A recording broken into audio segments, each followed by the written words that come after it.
আজিমপুর কবরস্থানে বিশেষ পরিষ্কার পরিচ্ছন্নতা ও মশক নিধন কার্যক্রম পরিচালনা করছে ঢাকা দক্ষিণ সিটি কর্পোরেশন। বুধবার আজিমপুর কবরস্থানে কর্পোরেশনের বিভিন্ন ওয়ার্ডের পরিচ্ছন্নতা কর্মীদের এনে এই বিশেষ পরিচ্ছন্নতা কর্মসূচি পালন করা হচ্ছে। কার্যক্রমটি পরিচালনা করছে ঢাকা দক্ষিণ সিটি কর্পোরেশনের অঞ্চল ৩-এর আঞ্চলিক নির্বাহী কর্মকর্তা বারব আলী মীর। তিনি বলেন, বর্তমানে ডেঙ্গু পরিস্থিতি খারাপ হচ্ছে, যে কারণে আমাদের পুরো দক্ষিণ সিটি কর্পোরেশন এলাকায় মশক নিধন এবং পরিচ্ছন্নতা কর্মসূচি চলছে।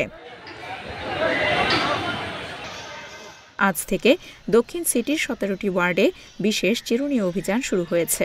ডেঙ্গু প্রতিরোধ ও এডিস মশার বিস্তার নিয়ন্ত্রণে ঢাকা দক্ষিণ সিটি কর্পোরেশনের আওতাধীন ১৭টি ওয়ার্ডে ৩ দিনব্যাপী বিশেষ চিরুনি অভিযান পরিচালনা করা হচ্ছে।